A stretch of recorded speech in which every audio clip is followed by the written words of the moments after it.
जब आप बच्चे की स्थिति को देखेंगे तो जानेंगे कि बच्चा कितनी तकलीफ से होकर गुजरा है, क्योंकि उसके पूरे चेहरे पर और यहाँ तक कि उसके हाथ पर भी ये सब जो जगह है, यहाँ पर छोटे छोटे डंक के निशान आपको नज़र आएंगे। मुझे संदेह है कि बच्चे को शायद बहुत सारी चींटियों ने काटा है। नमस्कार, मैं हूँ मोनिका आर्य।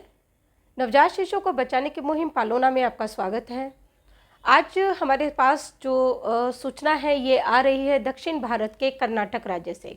कर्नाटक राज्य के गडक जिले में इस रविवार को एक नवजात शिशु मिला है। नवजात शिशु जो है वो वहाँ की ओल्ड एपीएमसी बिल्डिंग है कोई, वहाँ गत्ते के डिब्बे में मिला है। जी हाँ, गत्ते के डिब्बे में अक्सर इन बच्चों को छोड़ दिया जाता है। जो बच्चे मिलते हैं वो आम तौर पर जो बच्चे स्टिल बॉर्न होते हैं, यानी कि जिनकी जन्म के दौरान ही मौत हो जाती है, उन बच्चों को इन डिब्बों में करके हॉस्पिटल के स्टाफ के द्वारा या फिर जो बच्चे के परिजन होते हैं, माता पिता होते हैं, उन्हीं के द्वारा उन बच्चों को कहीं भी वापस अपने घर लौटते समय डिस्पोज ऑफ करने के इरादे से कहीं भी छोड़ दिया जाता है।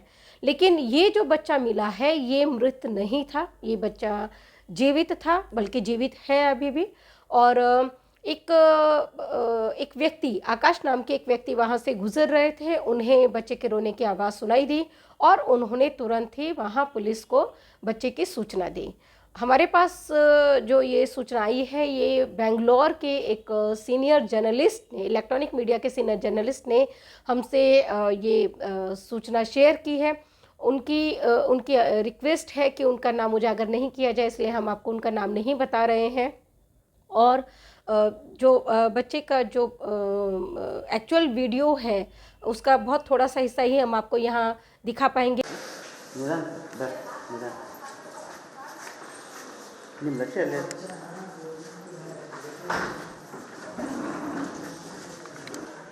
मोबाइल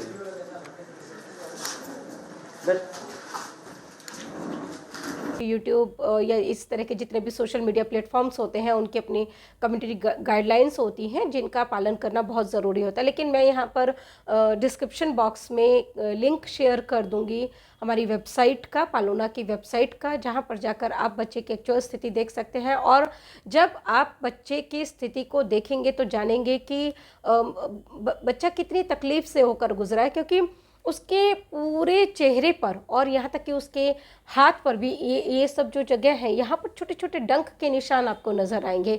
मुझे संदेह है कि बच्चे को शायद बहुत सारी चींटियों ने काटा है।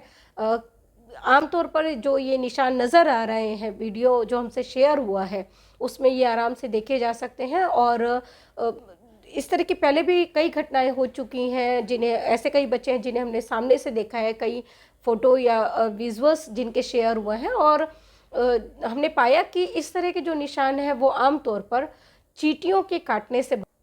जब हमें इस घटना की जानकारी मिली तो हमने गडक जिले के सिटी पुलिस थाने से संपर्क किया और उनसे अपडेट लेना चाहा कि बच्चे की स्थिति कैसी है, वो कैसा रिस्पॉन्ड कर रहा है और अभी कहाँ है।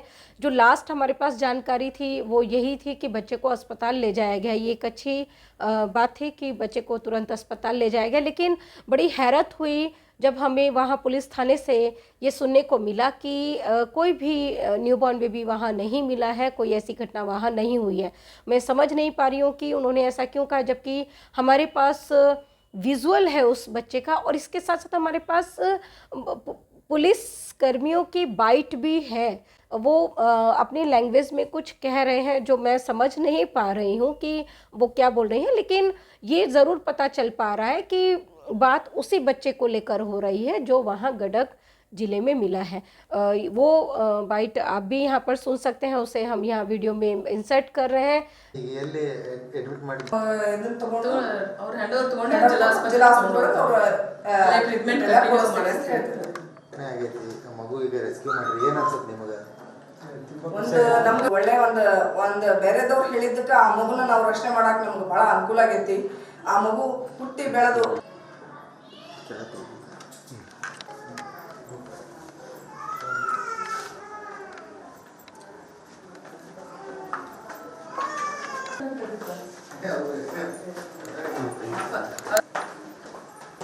ಅದು ಇದು ನಿಂದಲೇ ಮಾತಾಡೋಕೆ ಹೋಗ್ತಾರೆ.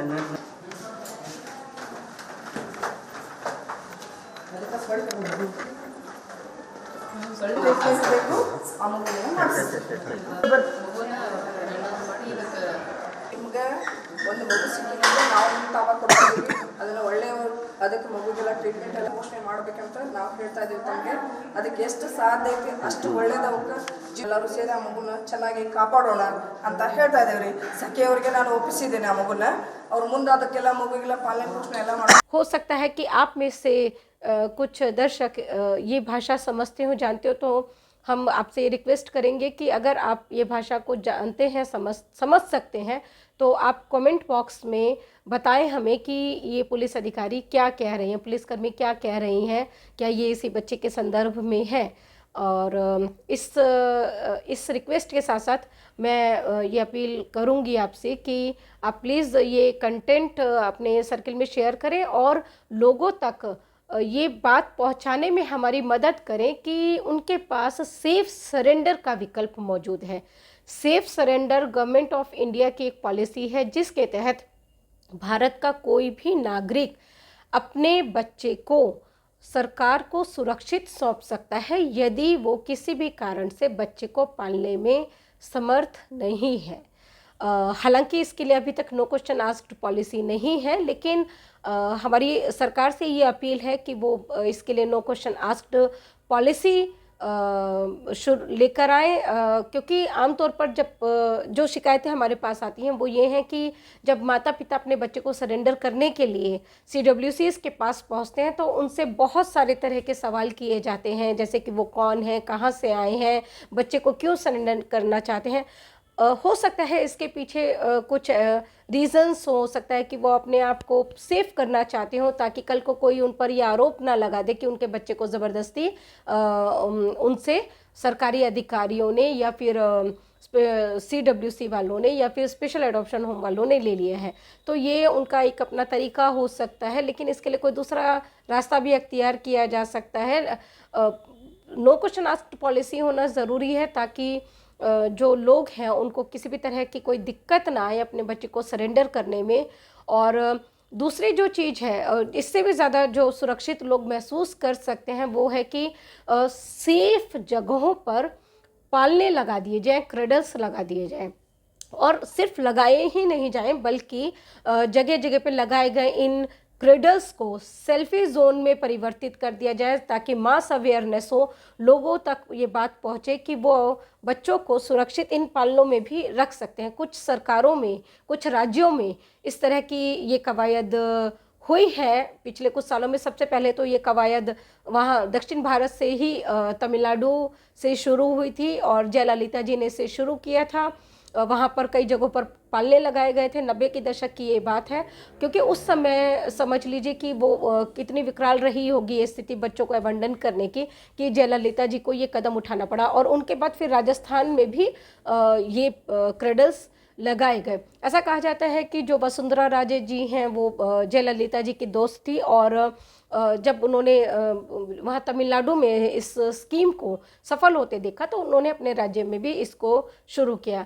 ये भी आप जानते ही होंगे कि हरियाणा, पंजाब, राजस्थान ये कुछ उन स्टेट्स में शुमार किए जाते हैं जहाँ खासकर गर्ल चाइल्ड को लेकर एक तरह का दुराव देखने में आता है, या इस तरह कहा जाता है कि यहाँ पर बच्चियों को पैदा होते ही मार दिया जाता है, या फिर आज के परिप्रेक्ष्य में कहें हम तो कि छोड़ दिया जाता है, वो भी मारने से कम नहीं है जिन हालात में ये बच्चे मिल रहे हैं। तो दूसरी जगह वहाँ थी। फिर 2017 में केंद्र सरकार ने इसको लेकर लेटर भी जारी किया था कि सभी स्टेट्स में ये पालने लगाए जाएं।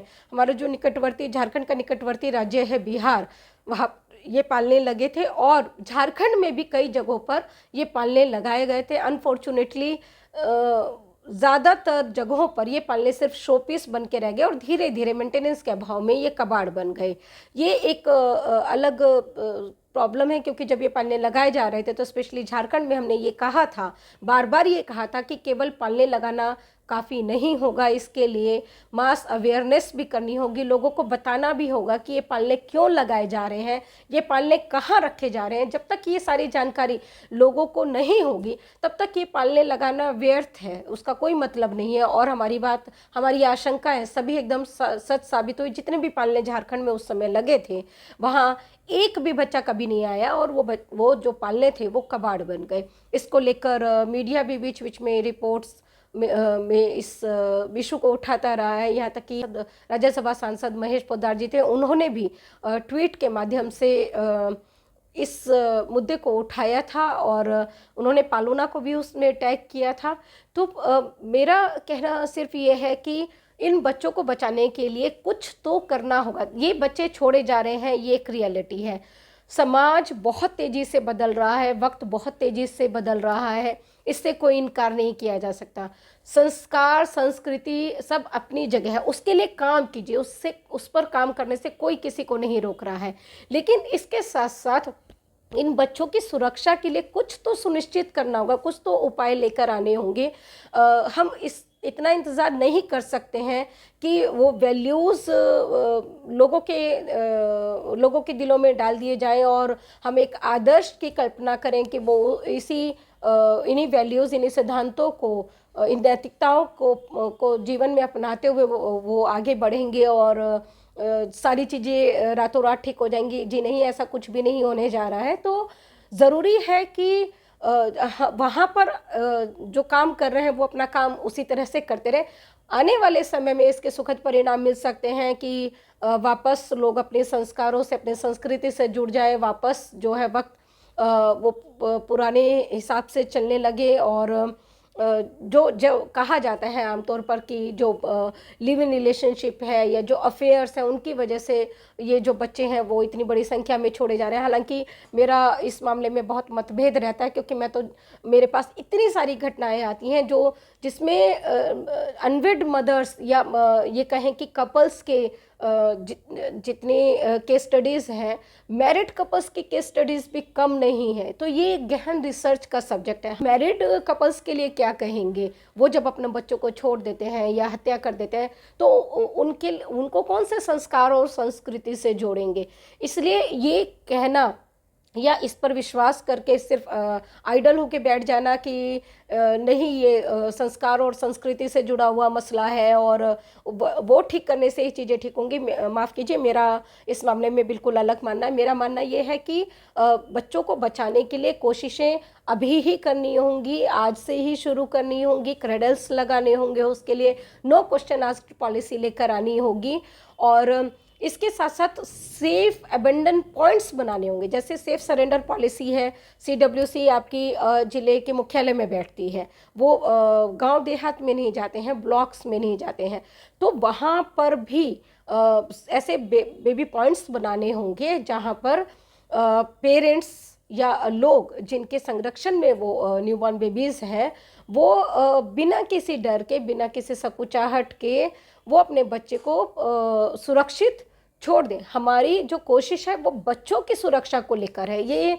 जो NCPCR या CWCs या तमाम राज्यों में जो आयोग है या WCD जो मिनिस्ट्री ही है, child and women and child welfare ministry जो है, तो ये सब बच्चों के हित के लिए काम कर रहे हैं। तो ज़रूरी है कि बच्चों की सुरक्षा सबसे पहले सुनिश्चित की जाए। तो इसके लिए ये जो abandon points, safe baby points हम इनको कहेंगे, ये लोगों के रीच में होना ज़रूरी है। 50 किलोमीटर 100 किलोमीटर से कोई भी ट्रैवल करके नहीं आएगा क्या कहते हैं बच्चे को सरेंडर करने के लिए। तो इसलिए इसको उनकी रीच में लेकर आना होगा। सेफ बेबी पॉइंट्स बनाने होंगे। सेफ बेबी पॉइंट्स ये अबंडन करने के लिए भी बनाए जा सकते हैं और सरेंडर करने के लिए भी बनाए जा सकते हैं। बस ज़रूरत इस बात की है कि ये जो बेबी पॉइंट्स हैं ये पूरी तरह से सुरक्षित होने चाहिए एक बच्चे के लिहाज से, और यहाँ बच्चे को लाने वाले को किसी भी तरह की कोई हिचक या कोई डर नहीं होना चाहिए। इसी अपील के साथ मैं आपसे विदा लेती हूँ। नमस्कार।